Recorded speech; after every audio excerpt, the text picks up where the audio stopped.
कहानी की शुरुआत में हम एक बूढ़े आदमी को देखते हैं जो कि किसी लड़की को घसीट कर ले जा रहा था। इसके बाद सीन शिफ्ट होता है और हम तीन दोस्तों को देखते हैं जिसमें लड़की का नाम रॉकी था और लड़कों का नाम एलेक्स और मनी था। ये तीनों चोर थे और लोगों के घर में चोरी करके अपना गुजारा करते थे, पर ये सिर्फ उन्हीं घरों में चोरी करते थे जिनमें एलेक्स के डैड की सिक्योरिटी लगी होती थी, क्योंकि एलेक्स के पास उस सिक्योरिटी की सारी जानकारी होती थी, इसलिए वो उनके घर के लॉक को आसानी से खोल लेते थे। इसी तरह ये लोग घर में घुस जाते हैं और वहाँ पर रखे कीमती सामानों को चुरा लेते हैं, लेकिन जाने से पहले वो लोग उस घर के कांच को तोड़ देते हैं ताकि ऐसा लगे कि किसी ने जबरदस्ती घर में घुसने की कोशिश करी थी। इसके बाद हम मनी को देखते हैं जो कि चोरी किए गए सामान को बेचने जाता है, पर उसे वहाँ पर सामान के बहुत कम पैसे मिलते हैं जिससे वो बहुत ज्यादा निराश हो जाता है। लेकिन वहाँ पर वो आदमी मनी को उसकी अगली चोरी की एक बहुत बड़ी टिप देता है। इसके बाद मनी अपने दोस्तों के पास आता है और उनको बताता है कि शहर के दूसरी तरफ एक घर है जिसकी सिक्योरिटी एलेक्स के फादर ने करी थी। इसके अलावा वो उन्हें ये भी बताता है कि वहाँ पर एक रिटायर आर्मी मैन रहता है जिसकी फैमिली में कोई भी नहीं है। दरअसल उस आदमी की बेटी को किसी ने मार दिया था, लेकिन जिसने उसको मारा था वो बहुत ही अमीर था, इसलिए उसने सेटलमेंट के लिए उस आदमी को $3 लाख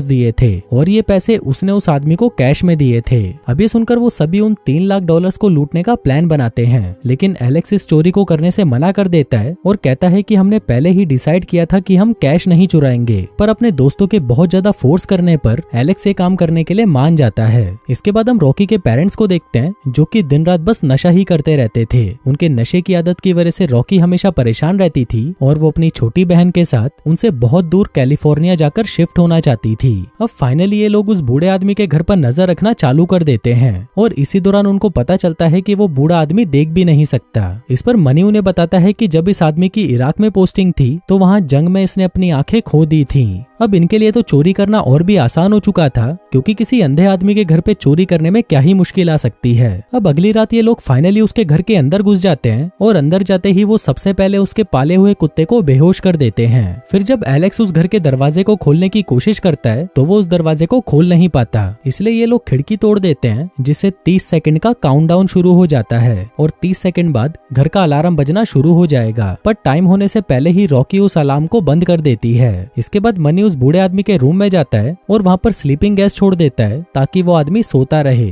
अब घर की तलाशी लेने पर उनको वहाँ एक दरवाजा मिलता है जिस पर लॉक लगा हुआ था। अब उस दरवाजे को देखकर ये लोग सोचने लगते हैं कि शायद पैसे इसी के पीछे हैं और वो लोग उस दरवाजे को खोलना शुरू कर देते हैं। अब कुछ देर तक कोशिश करने के बाद वो लोग उस दरवाजे को भी खोल लेते हैं, पर तभी इनसे हल्का सा शोर हो जाता है जिससे वो अंधा आदमी उठकर उनके पास आ जाता है। वो वहाँ पर आकर चिल्लाने लगता है कि कौन है, कौन मेरे घर में घुस गया है। लेकिन तभी वहाँ पर मनी उसे धमकाने लग जाता है कि अगर तुम थोड़ा सा भी आगे बढ़े तो मैं तुम्हें मार दूंगा। पर तभी वो बूढ़ा आदमी मनी के पास आता है और उससे हाथ जोड़कर माफी मांगता है, कहता है कि प्लीज मुझे जाने दो। पर इसी दौरान वो आदमी मनी से उसकी बंदूक को छीन लेता है, जिसके बाद वो मनी की गर्दन पकड़कर मोड़ने लगता है और उस बंदूक से उसकी खोपड़ी को उड़ा देता है। अब ये देखकर रॉकी बहुत ज्यादा डर जाती है। वो भागकर एक अलमारी में छुप जाती है और रोने लगती है। अब ये लोग जिस आदमी को एक अंधा और कमजोर इंसान समझ रहे थे वो बहुत ज्यादा खतरनाक था। इसके बाद वो अंधा आदमी घर की सारी खिड़कियों को बंद कर देता है ताकि कोई भी घर से बाहर ना निकल पाए। इसी दौरान रॉकी वहाँ पर छुपकर उस आदमी को अपना सेफ खोलते हुए देख लेती है जिसमें वो अपने पैसे चेक कर रहा था। फिर उस आदमी के जाने के बाद एलेक्स और रॉकी उस सेफ को ओपन करते हैं और जैसे ही वो उन पैसों को देखते हैं तो उसमें 3 लाख नहीं बल्कि 1 मिलियन होते हैं। जिसके बाद ये लोग उन पैसों को जल्दी जल्दी अपने बैग में भरकर वहाँ से भागने लगते हैं। लेकिन उनके भागने से पहले ही वो अंधा आदमी उनके पास आ जाता है। वो मरे हुए मनी को उठाकर वहाँ से जाने लगता है, पर तभी वो एलेक्स के कदमों की आवाज को सुन लेता है, जिससे उसे पता चल जाता है कि इस घर में मनी के अलावा कोई और भी है। वो आदमी एक बंदूक लेकर एलेक्स पर तान देता है, लेकिन तभी वहाँ पर पड़ा हुआ सेलफोन बजना शुरू हो जाता है और वो आदमी उस पर गोलियां चलाने लगता है। इसके बाद एलेक्स और रॉकी भागकर बेसमेंट में चले जाते हैं और उनको लगता है कि वो लोग यहाँ से बाहर निकल जाएंगे। पर तभी वो वहाँ पर एक लड़की को देखते हैं जिसको उस अंधे ने बांध कर रखा हुआ था।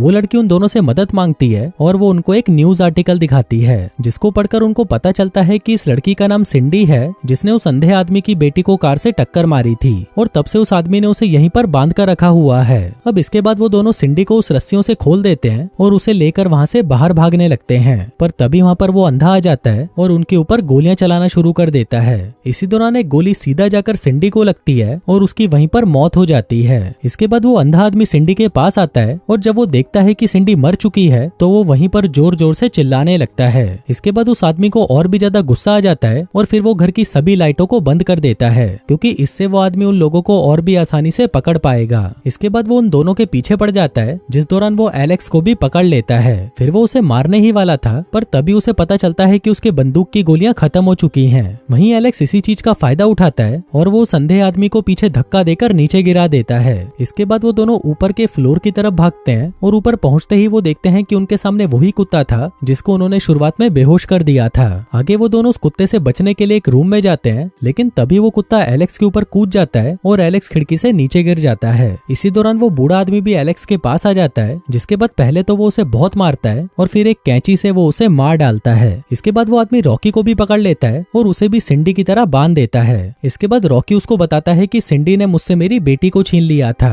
और मैंने सिंडी को भी यहाँ पर इसलिए बांधा था ताकि मैं उससे एक दूसरा बच्चा ले सकूं। वो आदमी उसे ये भी बताता है कि मैंने सिंडी को प्रेग्नेंट भी कर दिया था, पर तुम लोगों ने सिंडी और मेरे बच्चे दोनों को मार दिया। अब वो आदमी बहुत ज्यादा गुस्से में होता है और वो रॉकी से कहता है कि अब वो भी उसके साथ वही करेगा जो उसने सिंडी के साथ किया था, मतलब कि वो उसे प्रेग्नेंट करेगा। अब वो ये प्रोसेस स्टार्ट करने ही वाला था कि तभी पीछे से एलेक्स आकर उसके सिर पर हथौड़ा मारता है, जिससे वो आदमी वहीं पर बेहोश हो जाता है। यहाँ पर हम देखते हैं कि एलेक्स अभी भी जिंदा था और वो रॉकी को छुड़ाकर वहाँ पर उस अंधे आदमी को बांध देता है। इसके बाद एलेक्स और रॉकी बाहर जाने के लिए दरवाजे को खोलने की कोशिश करते हैं, पर तभी पीछे से एक गोली आकर सीधा एलेक्स को लगती है और वो वहीं पर मर जाता है। हम देखते हैं कि ये गोली उस अंधे आदमी ने चलाई थी। अब ये देखकर रॉकी बहुत ज्यादा डर जाती है और उस घर से भाग जाती है, पर तभी वो कुत्ता भी उसके पीछे पड़ जाता है। रॉकी भागकर एक कार में बैठ जाती है और अपने आप को उसमें बंद कर लेती है, पर वो कुत्ता अभी भी उसका पीछा नहीं छोड़ता और वो उसके कार के ऊपर ही बैठा रहता है। पर तभी रॉकी को एक आइडिया आता है। वो कार की डिक्की को खोल देती है, जिससे वो कुत्ता आकर उसमें बैठ जाता है और तभी वो उस डिक्की को बंद कर देती है। फिर रॉकी कार से बाहर निकल जाती है और उसे लगता है कि अब वो यहाँ से निकल सकती है, पर तभी वहाँ पर वो अंधा आदमी आ जाता है और वो रॉकी को पकड़कर उसे घसीटता हुआ वापस घर के अंदर ले जाता है। और ये वही सीन था जहाँ से हमारी कहानी की शुरुआत हुई थी। अब वो आदमी रॉकी को भी मारने ही वाला था कि तभी रॉकी को फिर से एक आइडिया आता है और वो घर के सभी अलार्म्स को ऑन कर देती है, जिससे हर तरफ शोर हो जाता है और वो अंधा आदमी कंफ्यूज हो जाता है कि रॉकी कहाँ पर है। अब इसी चीज का फायदा उठाकर रॉकी उस आदमी को बहुत बुरी तरह मारती है और फिर उसे मारकर नीचे बेसमेंट में फेंक देती है, जिसके बाद पुलिस के आने से पहले वो पैसे लेकर वहाँ से भाग जाती है। अब यहाँ से सीन शिफ्ट होता है और कुछ दिनों बाद हम देखते हैं कि रॉकी और उसकी छोटी बहन कैलिफोर्निया जा रही थी, पर तभी रॉकी वहाँ पर एक न्यूज में देखती है कि वो अंधा आदमी बच गया है और अभी भी जिंदा है। फिर हॉस्पिटल जाने से पहले वो आदमी सबको बताता है कि उसके घर में चोरी करने सिर्फ 2 ही लोग आए थे जिनको वो मार चुका है। इसके अलावा वो ये भी बताता है कि उसके घर में कुछ भी चोरी नहीं हुआ। अब ये देखकर रॉकी को थोड़ा अजीब तो लगता है, लेकिन इसके बाद वो अपनी बहन को लेकर वहाँ से चली जाती है। और दोस्तों, इसी के साथ ही ये कहानी यहीं खत्म हो जाती है।